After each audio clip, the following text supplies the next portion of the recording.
semuanya, perkenalkan saya Yosefa Kapestrina Lorwora dengan NIM 250104044 dari Prodi Pendidikan Biologi kelas Bio A. Di sini saya akan menjelaskan materi tentang eter. Nah, eter adalah salah satu senyawa organik yang memiliki peran penting dalam berbagai aplikasi, mulai dari industri hingga medis. Nah, pernahkah teman-teman mencium aroma khas dari cairan pembersih luka atau obat bius? Nah, senyawa yang berperan penting di sana adalah eter. Maka dari itu, di sini kita akan membahas secara mendalam tentang eter meliputi pengertian, gugus fungsi, strukturnya, penamaan, contohnya dan aplikasinya dalam kehidupan sehari-hari. Selanjutnya, apa itu eter? Eter adalah senyawa organik yang memiliki ikatan COC atau karbon oksigen karbon, di mana dua gugus alkil atau aril itu terikat pada atom oksigen. Nah, untuk mudahnya, teman-teman bisa bayangkan air HOH di mana kedua atom hidrogennya itu digantikan dengan gugus organik.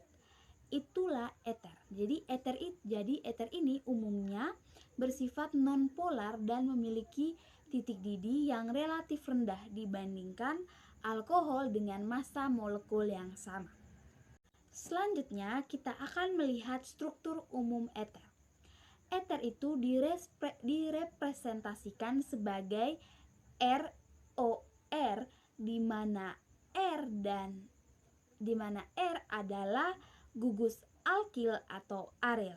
Berdasarkan gugus R ini, eter dibagi menjadi dua jenis, yaitu eter simetris dan eter tidak simetris. Jika gugus R itu sama, kita sebut dia eter simetris. Contohnya di etil eter dengan rumus CH3CH2O CH2CH3. Sebaliknya, jika gugus R itu berbeda, kita sebut eter tidak simetris. Contohnya adalah etil metil eter dengan rumus CH3O CH2CH3. Selanjutnya, kita akan membahas tentang cara penamaan eter. Dalam cara penamaan eter itu ada dua sistem. Sistem yang pertama yaitu sistem IUPAC dan sistem kedua yaitu sistem nama umum.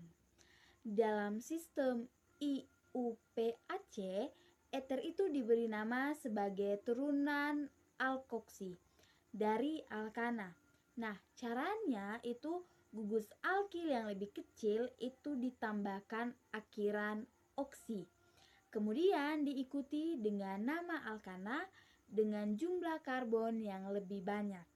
Contohnya CH3O CH2CH3 dinamakan metoksietana. Untuk eter sederhana itu sering digunakan nama umum.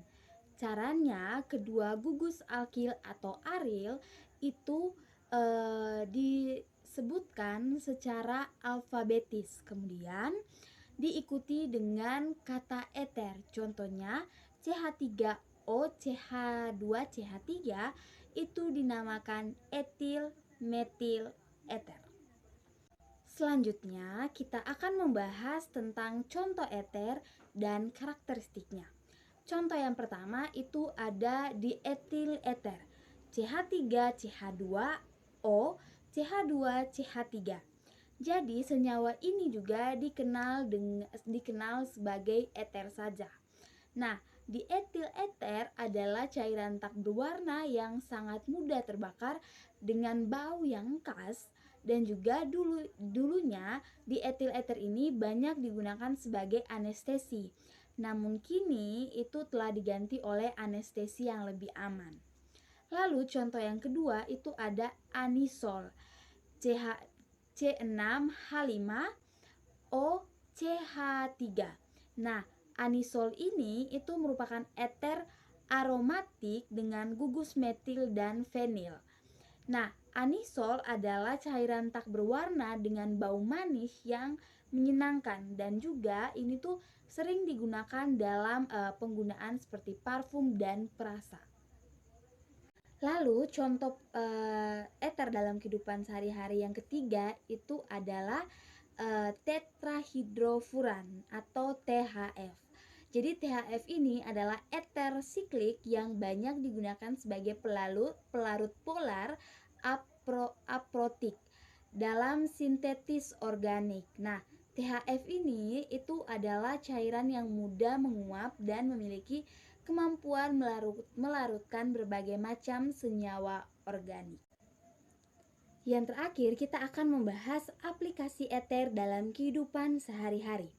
Eter seperti dimetil eter dan THF adalah pelarut organik yang sangat baik untuk lemak, minyak, resin, dan banyak senyawa organik lainnya.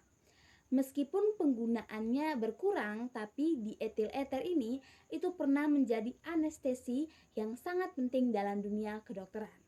Nah, selanjutnya itu metil terbutil eter atau MTBE pernah digunakan sebagai aditif bensin untuk meningkatkan angka oktan, meskipun penggunaannya juga kini dibatasi karena masalah lingkungan.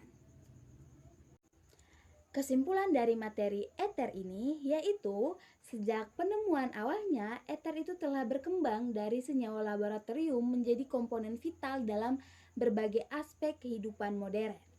Dari gugus fungsi yang sederhana namun kuat hingga beragam aplikasi yang luas, eter itu terus membuktikan nilainya dalam inovasi ilmiah dan teknologi. Sehingga pemahaman tentang eter ini tidak hanya memperkaya pengetahuan kita tentang pengetahuan kimia kita, tetapi juga membuka pintu bagi pengembangan materi baru, obat-obatan yang lebih efektif, dan proses industri yang lebih efisien. Sekian presentasi materi eter dari saya. Semoga materi eter ini dapat membantu teman-teman dalam belajar tentang eter. Sekian dan terima kasih.